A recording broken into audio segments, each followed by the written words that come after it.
Kalau orang tidak menghormati kita, menyepelekan kita, jangan-jangan kita belum baik. Oh, orang-orang kok hormat sama kita, oh, mungkin aku sudah baik. Dihormati orang pun belum pasti kita baik. Kadang-kadang orang tertipu oleh pencitraan-pencitraan kita. Kadang-kadang orang salah tebak terhadap yang kita lakukan. Kita punya pamrih, orang tidak tahu, nganggapnya kita tulus.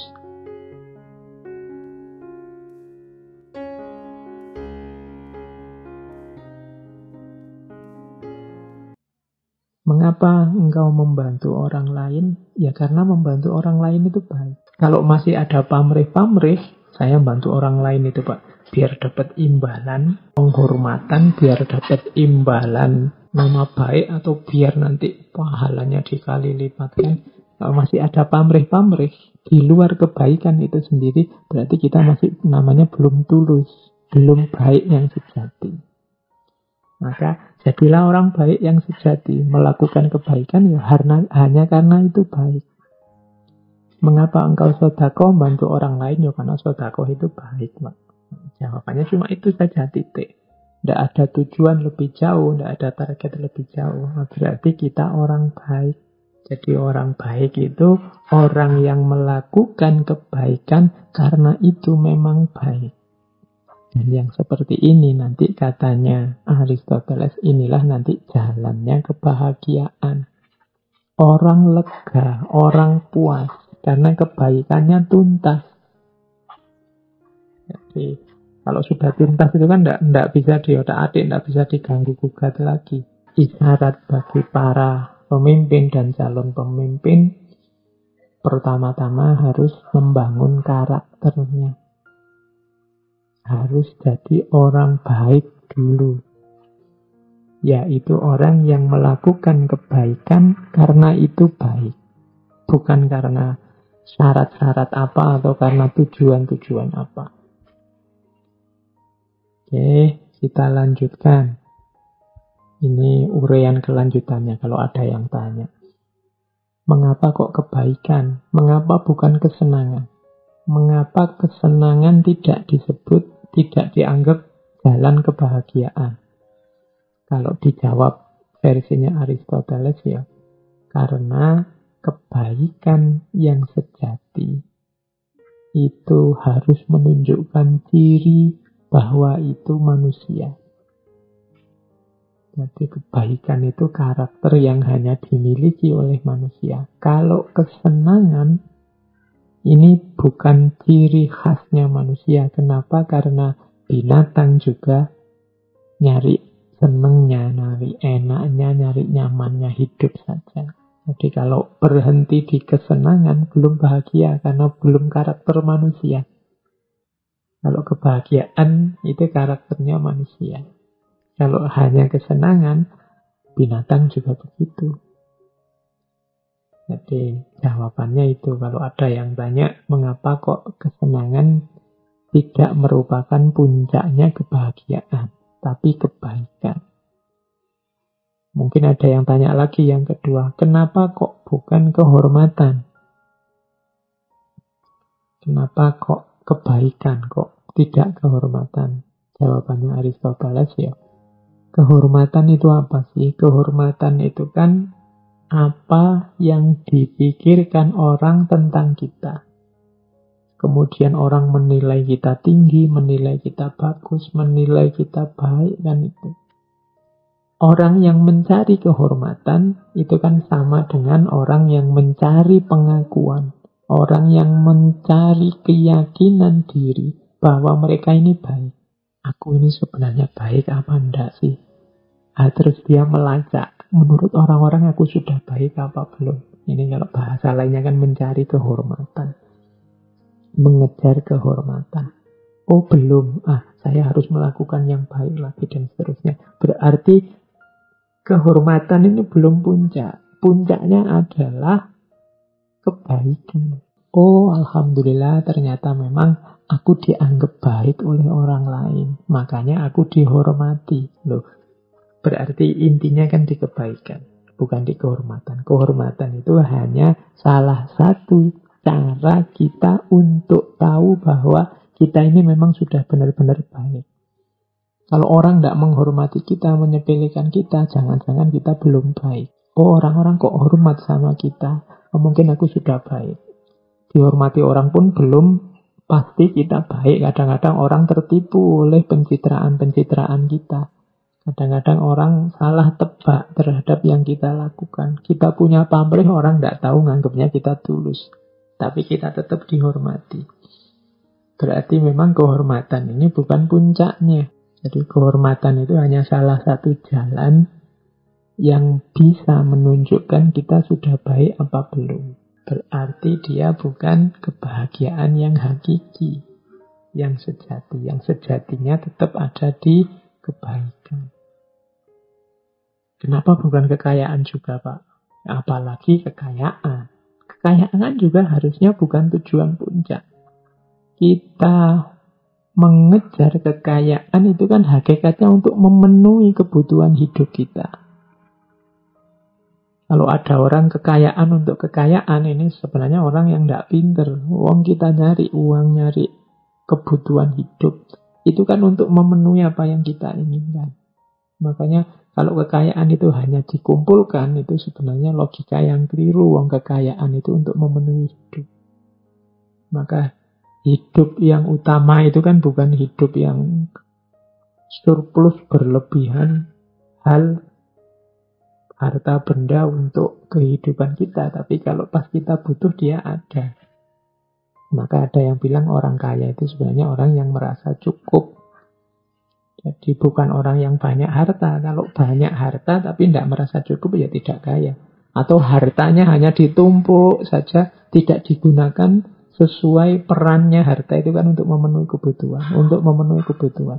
Kadang-kadang hartanya banyak, dia tidak menikmati. Eman-eman hartanya, terus hidupnya malah tidak bahagia, hanya untuk menjaga harta. Nah, ini cara berpikir yang terbalik. Wong adanya harta, adanya kekayaan itu kan untuk memenuhi kebutuhan. Berarti orang yang kebutuhannya terpenuhi, dalam bahasa yang lain orang yang cukup, itu sebenarnya dia sudah kaya.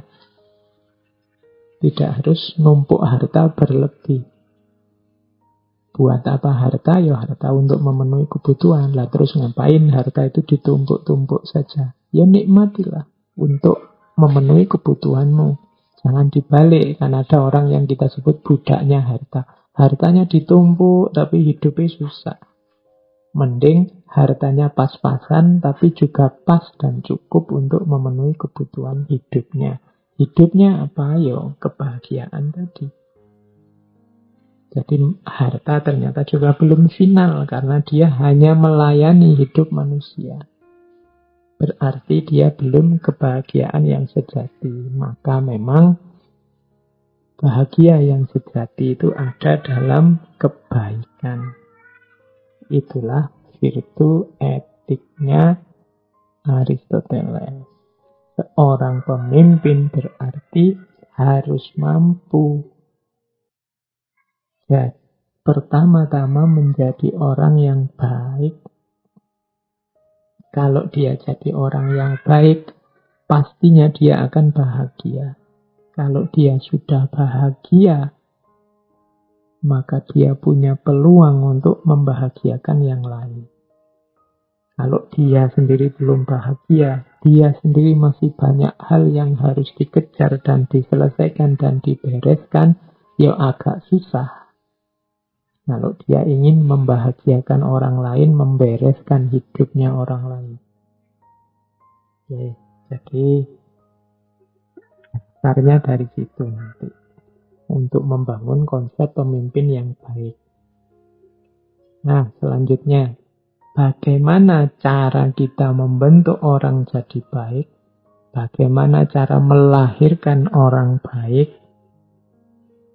Kalau Aristoteles punya pandangan kebaikan itu lahir melalui 4 tahap, 4 cara.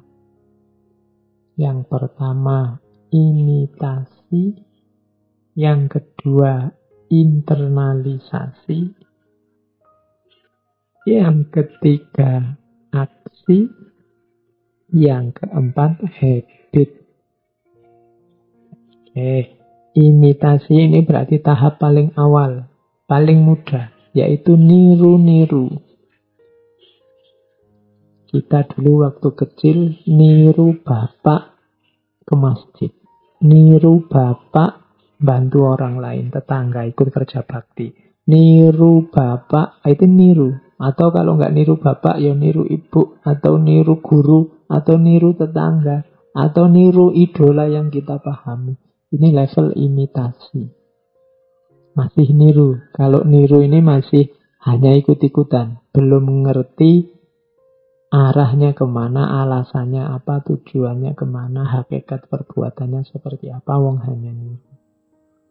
Namanya imitasi. Ini untuk yang baru terjun ke dunia orang baik, dunia kebaikan, biasanya yang dilakukan yang paling mudah yaitu niru. Kemudian ada saatnya internalisasi. Internalisasi itu mulai dicerna oleh pikirannya, mulai dikunyah, mulai dipertimbangkan. Ini memang baik benar apa enggak? Ini memang cocok, sudah sesuai, sudah seharusnya atau tidak? Nah, ini level 2, internalisasi. Dulu kalau kita kan sering bikin pernyataan, kenapa engkau muslim, kenapa dia muslim? Ya awalnya memang imitasi. Ikut orang tua, ikut lingkungan sekitar. Tapi tidak usah pesimis. Wah berarti Islamnya hanya Islam ikut-ikutan. Enggak. Orang itu biasanya setelah imitasi masuk ke ranah internalisasi. Wong ya dia manusia, bisa mikir, punya hati, bisa mengolah pengetahuan, bisa mengelola hal-hal yang masuk dalam dirinya. Jadi setelah imitasi yang terjadi internalisasi. Dulu ya Islamnya ikut orang tua, tapi sekarang saya tahu Islam itu ternyata memang baik. Islam itu ternyata memang sejati, memang benar. Itu terjadi internalisasi ketika akal jalan, pikiran jalan, wawasan tambah luas, tambah dewasa, terjadi internalisasi. Setelah internalisasi, lahirlah aksi.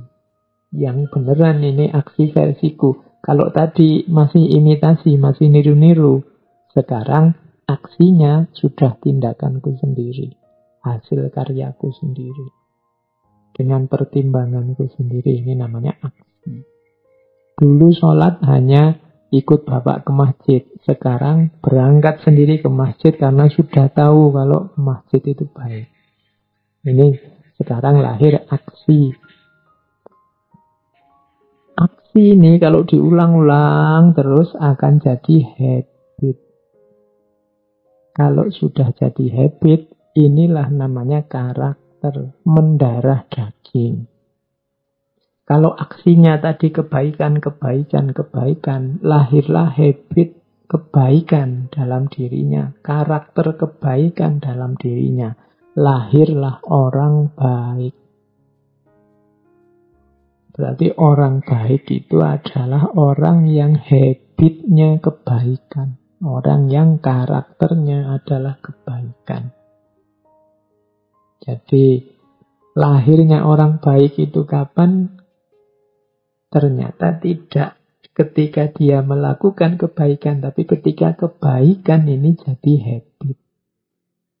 Kalau sudah jadi habit, dia mendarah daging. Kalau bahasanya Ibnu Miskawi atau Imam Ghazali, dia akan keluar secara spontan. Jadi pemimpin yang baik adalah pemimpin yang punya karakter baik, berarti dia harus punya habit yang baik. Kalau bahasa agama punya akhlak yang baik. Cirinya akhlak apa? Keluarnya sejadi spontan. Kapan dia bisa jadi habit dan keluar spontan? Berawal dari aksi yang berulang-ulang. Lama-lama mendarah daging. Jadi yang spontan tidak bisa. Spontan melakukan kebaikan. Itu jenisnya sudah kebaikan. Tapi belum jadi karakter, belum jadi watak. Jadi tadi ada imitasi. Imitasi ini sebenarnya perbuatannya juga sudah baik. Hanya saja masih niru orang lain. Kalau masih niru kan belum bernilai dalam dirinya sendiri. masih bersandar pada luar dirinya. Setelah itu internalisasi. Internalisasi ini berarti memasukkan dalam diri, setelah itu dilakukan aksi. Dari aksi nanti jadi habit. Ketika aksi yang baik ini diulang-ulang, maka kebaikan-kebaikan insidental itu belum bisa kita sebut mencerminkan akhlak yang baik. Biasanya yang insidental itu muncul karena kepentingan-kepentingan tertentu. Kebaikan itu sejati kalau sudah mendarah daging, jadi karakter. Disitulah lahir orang baik, orang yang karakternya baik. Jadi di situ nanti keluarlah konsep virtu etik, etika kebajikan, etika kebaikan. Nanti dari sini bisa kita asumsikan, oh berarti pemimpin itu kita harus mencari orang baik. Orang baik adalah orang yang karakternya baik. Karakter baik itu lahir dari kebaikan yang mendarah daging. Kebaikan mendalam mendarah daging ketika dia dilakukan berulang-ulang sehingga keluar otomatis spontan dalam diri orang itu selalu kebaikan. Dari sini mulai bisa kelihatan arah pemimpin yang baik yang diinginkan oleh Aristoteles. Kemudian mulai kita lebih menukik ke konsep pemimpin yang baik lewat pandangannya Aristoteles terhadap yang disebut cardinal virtus. Cardinal virtus itu kebaikan-kebaikan yang paling utama. Mungkin sejak tadi teman-teman kan tanya, Pak, sejak tadi bolak-balik ngomong kebajikan, ngomong kebaikan. Apa sih kebaikan itu? Nah, kebaikan itu antara lain ini loh. Yang paling utama, cardinal virtus. Kebaikan yang paling utama. Ada 4 cardinal virtus. Yang pertama prudence, yang kedua temperance, yang ketiga courage, yang keempat justice. Ini dalam bahasa Inggris. Indonesianya prudence itu berarti bijaksana. Atau pakai istilah lain practical wisdom. Ini sebenarnya kuncinya nanti kepemimpinan itu butuh kebijaksanaan. Nanti practical wisdom ini kita jelaskan panjang lebar. Yang kedua temperance. Temperance itu moderasi. Self-control. Kemampuan mengontrol diri. Namanya temperance. Sederhana, tidak kekurangan juga tidak berlebihan, pas. Mampu ngontrol dirinya. Yang ketiga berani, courage. Berani itu berarti tengah-tengah antara pengecut dan nekat. Pengecut itu tidak berani apa-apa, terlalu takut terhadap banyak hal. Nekat itu melakukan apa-apa tanpa pertimbangan. Tengah-tengahnya apa? Courage, berani. Dan yang keempat, justice. Justice ini keadilan. Adil. Kalau ini luas uraiannya. Kita sudah membahas tentang justice ini satu sesi penuh. Silakan dicari ketika kita membahas filsafat keadilan selama 1 bulan. Antara lain tokoh yang kita angkat Aristoteles. Bagaimana pandangan Aristoteles tentang keadilan. Nah, berarti apa? Pemimpin yang baik harus punya cardinal virtus ini. Sebelum aneka jenis kebaikan yang lain, 4 kualifikasi ini harus dimiliki. Bijaksana, kemudian moderat, kemudian berani, kemudian adil. Bijaksana atau practical wisdom, kemudian temperance atau self-control, atau moderate.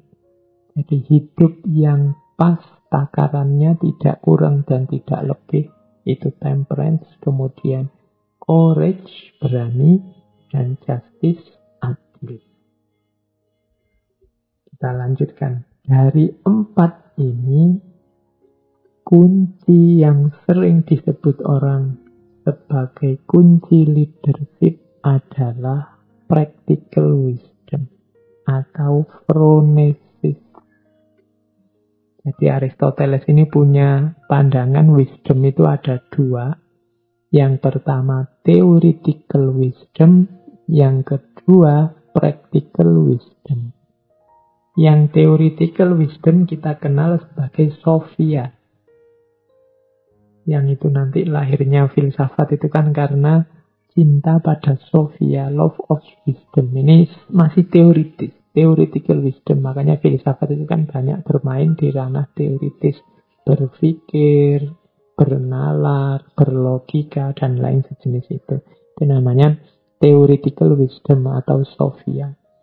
Sementara mimpin ini kan bukan ranah mengawang-awang, tapi ranah kehidupan nyata. Bagaimana kita mimpin diri, bagaimana kita mimpin orang lain, bagaimana kita mimpin keluarga. Maka ada satu kunci untuk leadership dalam pikirannya Aristoteles.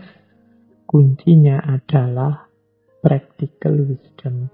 Kalau yang theoretical wisdom disebut dengan istilah Sophia, yang practical wisdom disebut dengan istilah phronesis. Nah, untuk leadership, kita butuh pemimpin yang punya daya phronesis ini, punya daya practical wisdom.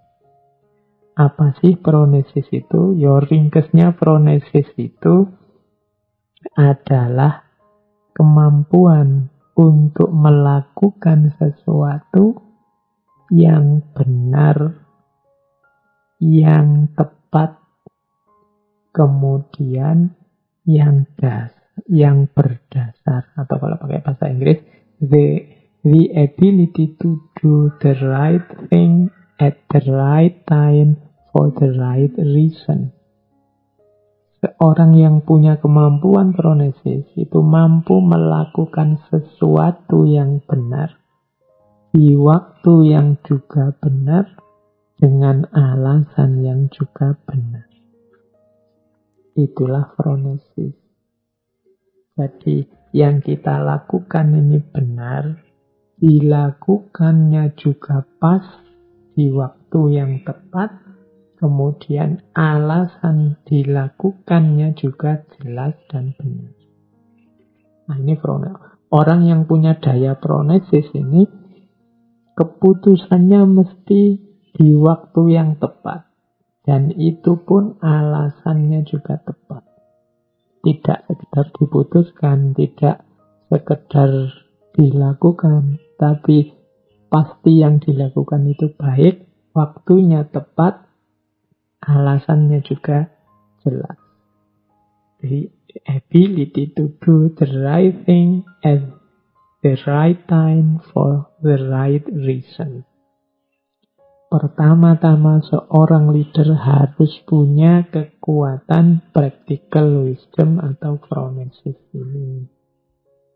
Penjabarannya bagaimana practical wisdom ini?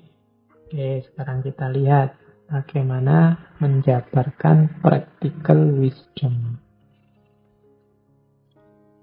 Practical wisdom ini berarti dia adalah kombinasi antara rasio, kemudian tindakan, kemudian etika. Rasio ini akal yang punya daya untuk menangkap yang benar. Tindakan ini berhubungan dengan actionnya, aktivitas di dunia nyatanya, penerapannya. Etika ini berhubungan dengan ketepatan waktunya, ketepatan alasannya, ketepatan jenis tindakannya, ketepatan motifnya, dan lain sebagainya. Jadi, akal dipakai untuk menangkap kebenaran, etika untuk memastikan kebaikannya, dan tindakan atau action untuk memastikan bahwa ini dijalankan, tak cuma diteorikan. Phronesis itu gabungan dari rasio, tindakan, etika. Berarti apa? Phronesis itu ya pengetahuan, ya tindakan, ya pemahaman terhadap situasi. Jadi dari rasio kan lahir tentang pengetahuan yang benar. Kemudian dari etika kita bisa masuk pada pemahaman terhadap situasi sehingga keputusan kebaikan yang kita ambil tepat. Kemudian dari tindakan yang kita mengambil bahwa ada aspek konkret tindakan yang dilakukan. Sehingga tidak cuma diskusi, tidak cuma teori, tapi juga ada aktivitas konkretnya. Maka rumusnya practical wisdom itu pengetahuan plus situasi plus aksi. Didasari oleh pengetahuan, dilandasi oleh pemahaman terhadap situasi, kemudian diputuskan dalam aksi. Oke, jadi ternyata practical wisdom itu membutuhkan daya nalar, membutuhkan kemampuan membaca situasi, dan yang ketiga membutuhkan keberanian untuk melakukan aksi. Loh, berarti pemimpin yang baik itu cirinya adalah dia harus pinter karena butuh pengetahuan. Tidak cuma pinter teori, tapi juga pinter membaca situasi. Kemudian juga harus punya willingness, punya keinginan, punya keberanian untuk melakukan aksi. Disitulah kalau seseorang sudah punya 3 kualifikasi ini, berarti dia sudah punya practical wisdom. Kalau sudah bisa menjalankan practical wisdom, ya nanti akan melahirkan lembaga, melahirkan situasi yang coraknya bahagia. Karena tadi kebaikan itu kan dilakukan untuk kebahagiaan. Oke, kita lanjutkan. Nah, ini kelanjutannya tadi ya. Secara praktis, seorang leader, seorang pemimpin harus melakukan ini, harus menguasai ini untuk menjalankan practical wisdom. Bagaimana sih Pak cara mengkombinasikan pengetahuan, situasi, dan aksi? Apa saja yang harus dilakukan seorang pemimpin? Ini dirangkum dari berbagai sumber yang menguraikan tentang practical wisdom. Setidaknya ada 6 hal bagi seorang pemimpin untuk mewujudkan practical wisdom. Yang pertama apa? Pengetahuan tentang tujuan. Jadi seorang pemimpin harus tahu tujuan, arah, haluan kepemimpinannya.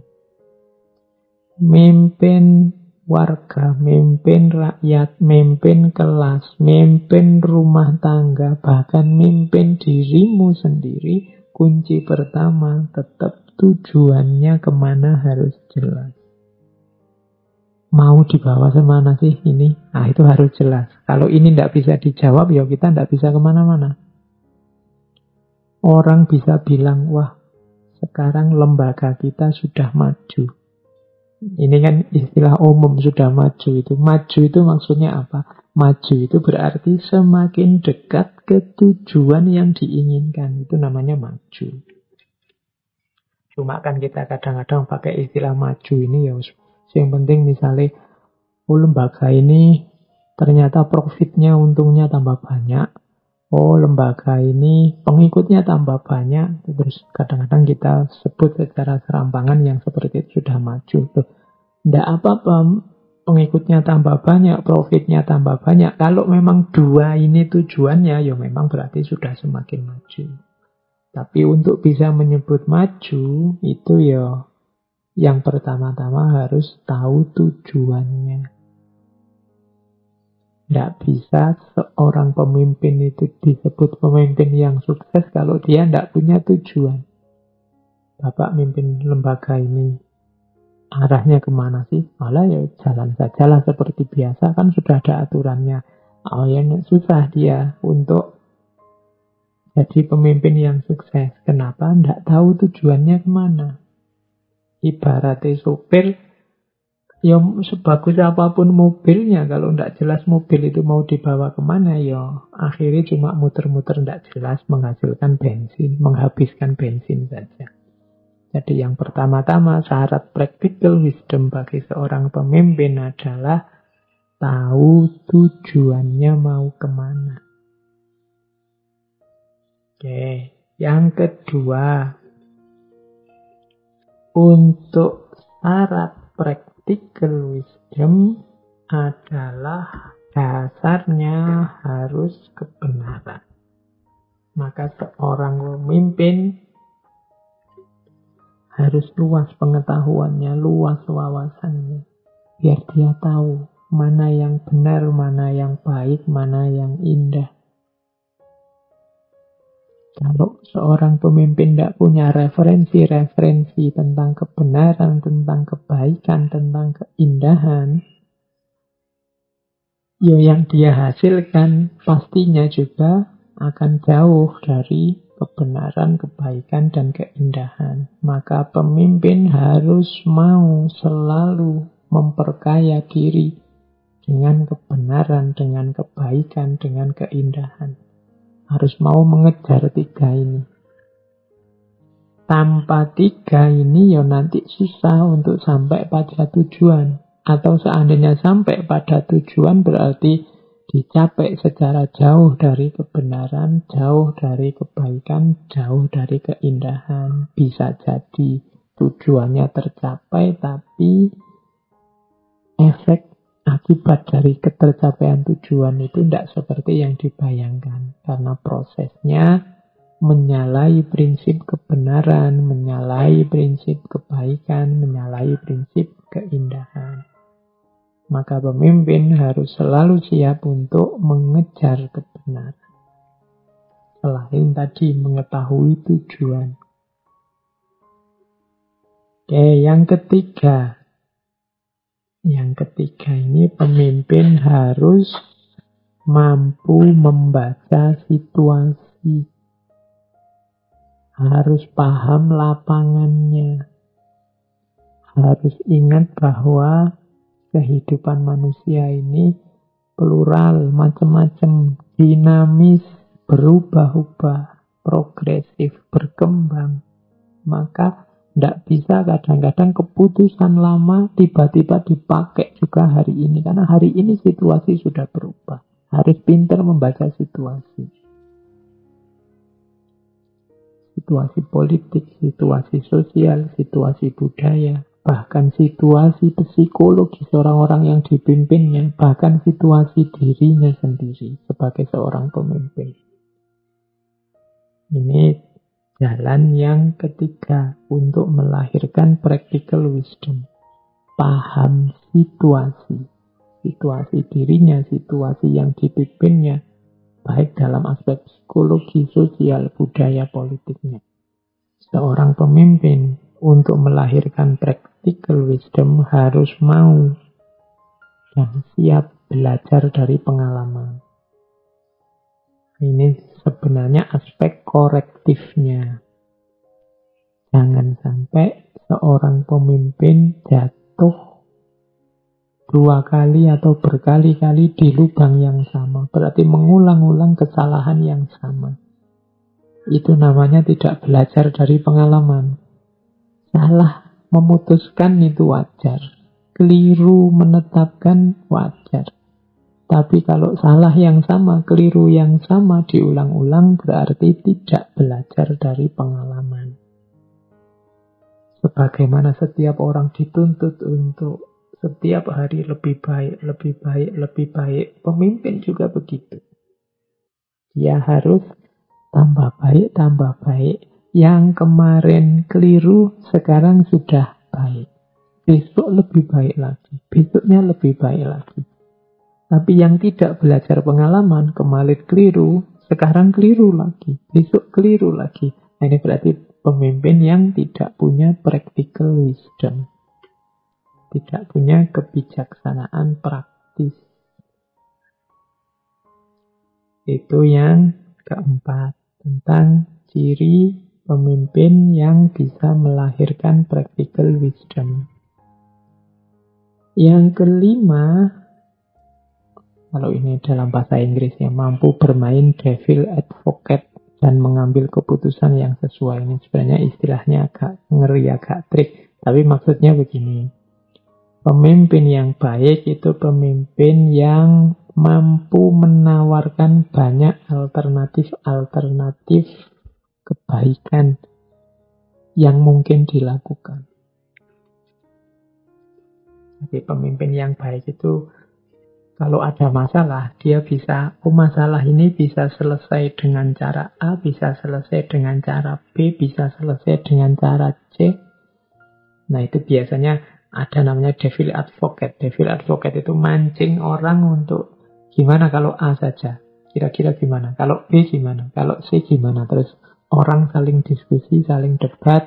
Kemudian si pemimpin ini bisa, kalau argumen ini kurang kuat. Kalau argumen itu lebih kuat. Kalau yang ini mungkin lebih efektif. Jadi pemimpin yang punya practical wisdom mampu merumuskan banyak solusi untuk satu masalah dan bisa menggali mana yang baik, mana yang tepat, mana yang sesuai. Itu diistilahkan kadang-kadang dengan devil advocate. Devil advocate itu kayak pengacara setan kalau makna letterleknya. Nah, ini maksudnya devil advocate di sini itu dia mengajukan beragam kemungkinan solusi. Seperti pengacara itu, dia kalau ada masalah itu dia bisa menawarkan banyak solusi. Bisa A, bisa B, bisa C. Kemudian masing-masing diuji kekuatannya. Dan dari situ dia tahu, berarti yang paling kuat ini. Keputusan akan saya ambil yang ini. Nah, itu jadi berani mengambil keputusan, berani menawarkan solusi, dan siap mendengarkan usulan-usulan, argumen-argumen, masukan-masukan. Inilah pemimpin yang baik, yang mampu menjalankan practical wisdom. Yang keenam adalah memahami common sense. Ini sebenarnya mirip dengan yang ketiga tadi, mampu membaca situasi. Di antara situasi yang harus dipahami oleh seorang pemimpin adalah common sense. Common sense itu kebaikan-kebaikan, kebenaran-kebenaran yang sudah berjalan di tengah masyarakat, sudah disepakati. Itu namanya common sense. Nah, pemimpin yang baik harus mengerti ini. Jangan memutuskan sesuatu yang asing sama sekali atau dengan media yang tidak disepakati, tidak disenangi oleh yang dia pimpin. Nah, ini jalan yang keenam. Bahwa untuk melahirkan practical wisdom, seorang pemimpin di hadapan yang dipimpin, dia harus mampu memahami common sense-nya mereka. Kebaikan-kebaikan, kebenaran-kebenaran yang sudah inherent disepakati berjalan selama ini harus dipahami. Dipahami tidak selalu dalam rangka diikuti. Mungkin dalam hal tertentu common sense-nya dikritisi, tidak masalah. Tapi pemimpin harus paham dulu apa itu common sense. Oke, itulah kebijaksanaan seorang pemimpin ketika dihubungkan dengan practical wisdom. Kita lanjutkan. Sekarang kita masuk ke prinsip-prinsip kepemimpinan. Nah, setelah ini kita akan ngomong banyak sekali pandangan-pandangan Aristoteles yang penting dijadikan prinsip oleh seorang pemimpin. Tidak cuma memimpin yang di luar diri, tapi juga memimpin diri kita sendiri. Kita mulai leadership prinsip. Ada banyak prinsip yang malam hari ini saya bawa, meskipun sebenarnya sangat banyak ya. Pikiran-pikiran para filosof khususnya yang berhubungan dengan pembangunan, pembentukan karakter manusia itu sebenarnya ya semuanya masuk. Kalau mau kita jadikan prinsip seorang leader, seorang pemimpin yang baik. Termasuk gagasan-gagasan dari Aristoteles. Maka kita lihat malam hari ini sebagian dari prinsip-prinsip itu yang menurut saya penting membangun kualitas leader yang baik. Karena saya lihat seringkali ada orang yang mengeluh, bahkan mungkin teman-teman sendiri ya kadang-kadang mengeluh. Misalnya di Indonesia ini ada sangat banyak orang pinter, jumlah rakyatnya juga ratusan juta. Kadang-kadang ada keluhan milih pemimpin yang baik itu loh kok susah. Oke, daripada kita mengeluh begitu, mari sekarang kita bentuk saja diri kita punya kualifikasi pemimpin yang baik.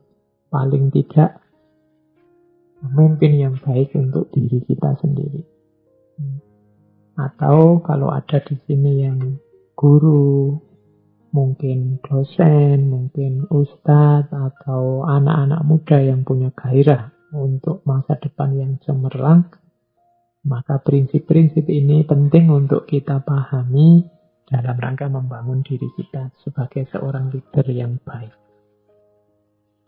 Oke ya, kita mulai dari prinsip yang pertama. Ini quote dari Aristoteles yang banyak dikutip orang. Knowing yourself is the beginning of wisdom. Mengetahui dirimu sendiri adalah awal dari kebijaksanaan. Prinsip leadership yang pertama dan yang harus sebenarnya dilakukan oleh siapapun, tidak cuma yang punya ambisi jadi leader, adalah knowing yourself. Mengetahui diri, mengenali diri. Karena tidak mungkin orang bisa bijaksana kalau dirinya saja dia tidak kenal, tidak ngerti.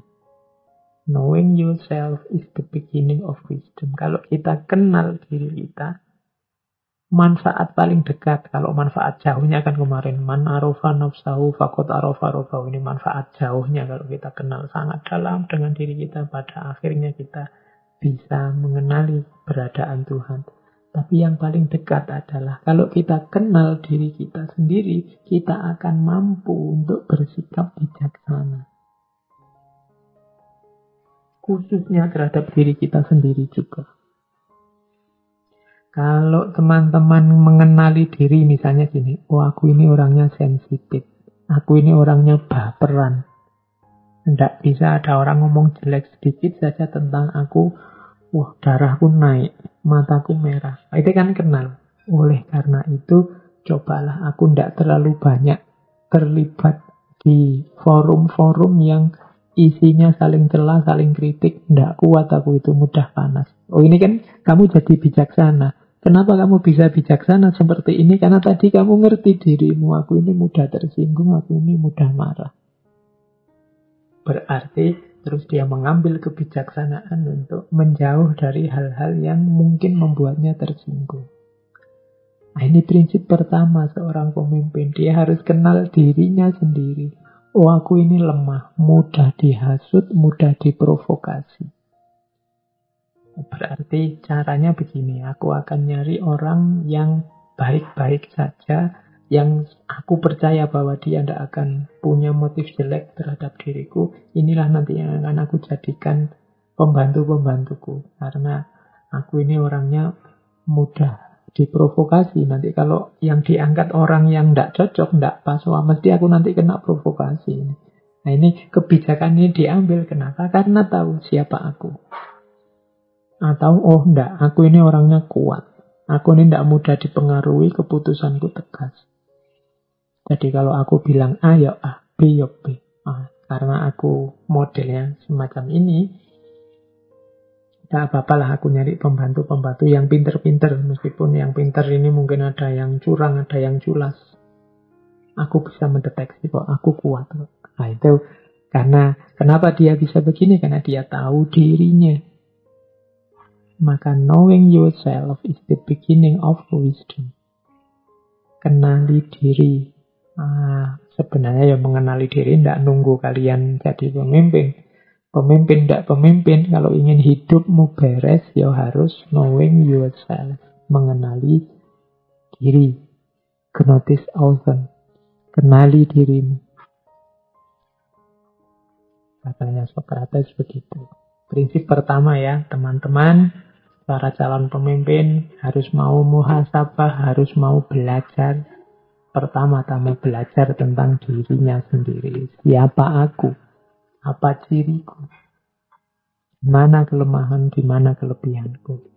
Prinsip pertama. Terus, prinsip kedua. Ini tadi di depan sudah kita singgung sedikit prinsip kedua ini.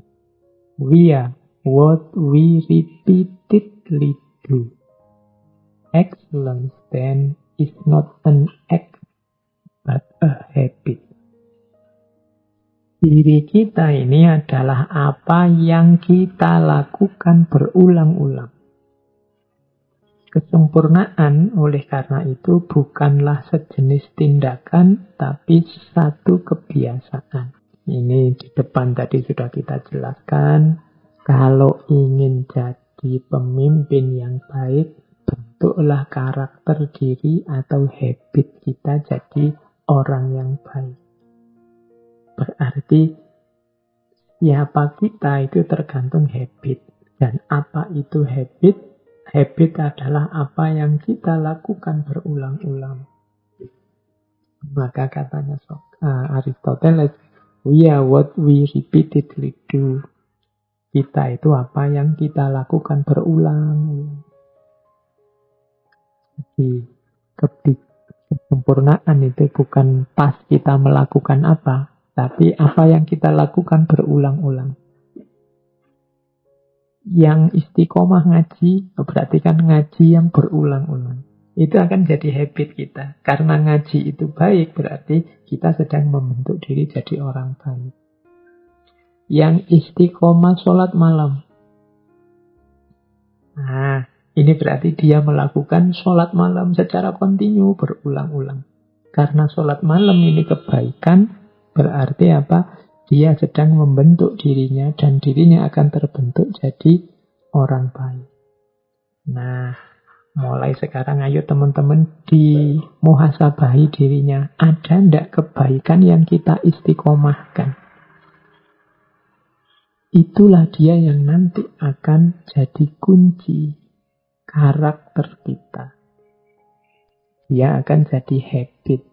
Makanya setiap kali mulai ngaji, sering sekali saya tekankan untuk ayo kita istiqomah ngaji dong. Kenapa? Karena ngaji kan ini baik. Jadi karena ngaji itu baik, maka kalau diulang-ulang, dia akan jadi habit. Kalau habit yang tertanam adalah baik, ya karakter kita akan jadi orang baik. Pemimpin juga begitu. Dia terbentuk melalui apa yang berulang-ulang dia lakukan. Tips kedua bagi seorang pemimpin yang baik, pemimpin yang unggulan adalah dilihat dari yang berulang-ulang dia lakukan. Disitulah nanti karakternya. Ini nasihat buat teman-teman muda khususnya yang gampang bosan. Saya tidak tahu hari ini teman-teman asiknya apa yang berulang-ulang tiap hari dilakukan apa. Jangan-jangan medsosan, jangan-jangan apalagi ngopinya, jangan-jangan. Lu ngopi kan baik Pak, iya. Ngopi baik, tapi kan ada banyak hal yang lebih baik. Wong saya HP-nan itu kan silaturahim Pak. Medsos itu kan menjalin silaturahim, ya. Tapi ya, mungkin ada yang lebih baik. Kamu cari yang lebih utama seperti tadi rumusnya. Yang tulus, tidak karena yang lain, tapi dia bernilai baik dalam dirinya sendiri.